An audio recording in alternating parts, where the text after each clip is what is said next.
kuzikwa. Mountain yenye ukikaa hapo mambo yako inaenda sawa. Mountain yenye ukikaa hapo njia zako zinafunguka. Mountain yenye ukikaa hapo Bwana asifiwe. Amen. Kila familia ni mlima. Shida ni familia ikuwe mlima na haina influence kwa society, inakuwa bonde. Sababu kama haiwezi kushawishi society, sasa hakuna mtu anaongea juu ya hiyo.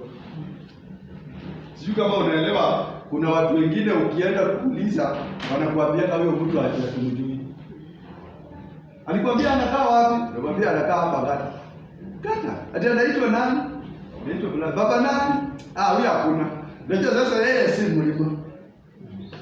Yeye si mlima. Hajulikani. So, Mungu atusaidie. Tuwe mlima ambayo itajulikana. Na isijulikane kwa ubaya. Ijulikane kwa uzuri. Bwana asifiwe. Amen. Nimemaliza. Zamani ukisoma Biblia,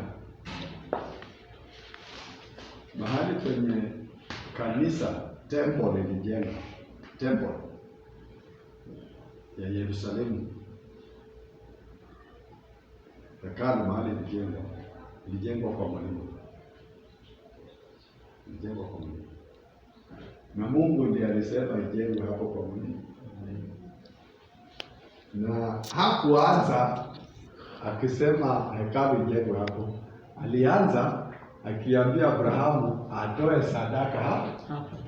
Na haikuwa sadaka ya kawaida, ilikuwa sadaka ya mtoto yake. Itolewe kwa hiyo mlima. Na Abrahamu akaenda kwa hiyo Mount Moria, na karibu tu alibaki tu kidogo atoe mtoto yake, sababu alifanya mambo yote, ikabaki kisu kuingia ndani. Hiyo ilibaki peke yake, na hiyo kisu alileta kutoka juu, ni kufika ndani haikufika, sababu kabla ifike ndani malaika alimuita akamwambia Ibrahimu, usimguze mwanao. Sasa ninajua unampenda Mungu. Kama hukumzuilia mwanao wa pekee, najua unampenda Mungu. Kile kitu Ibrahimu alifanya, alidhihirisha upendo. Lakini ukisoma kwa Waebrania, Ibrahimu anasema hivi, ilikuwa mambo ya imani. Unaelewa kweli? Ibrahimu aliamini hata akimtoa Isaka kama dhabihu, Mungu atamfufua na atarudi na yeye nyumbani. Sasa kutaka kumuua ile, alikuwa anajua Mungu ako na uwezo ya kumfufua hata akimuua. Hata akimteketeza akuwe na jivu, Mungu atamrudisha aende naye nyumbani. Imani. Lakini malaika alipoangalia alimwambia, unapenda Mungu. Unapenda Mungu. Kama huko mzuia mtoto wako, unapenda. Kama unaelewa, sisi tumeokoka, tunampenda Yesu. Ndio kweli. Lakini vitu yetu umezuia Yesu asipate. Ni mingi.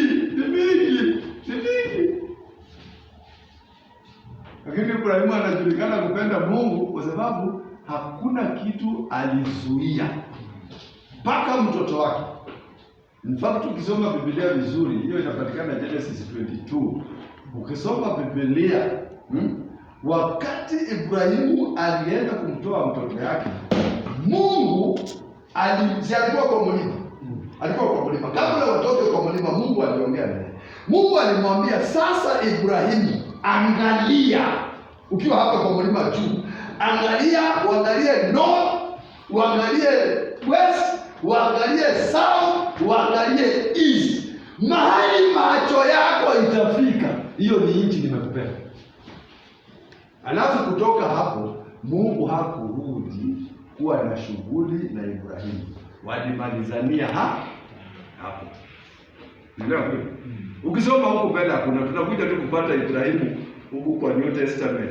Huku kwenye wanasema mambo ya imani na mambo ya dini, lakini Mungu alibadilisha, sababu mtihani ya mwisho, final exam, alipita final exam ile ya kutoa mtoto yake. Hiyo ilikuwa final exam yenye Mungu alitaka aandike ya mwisho, na alipoenda pale akapata 100%. Sasa Mungu akashindwa, ni shule gani utapeleka huyu?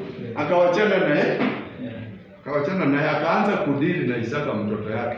Hiyo ndio alipelekwa shule sasa.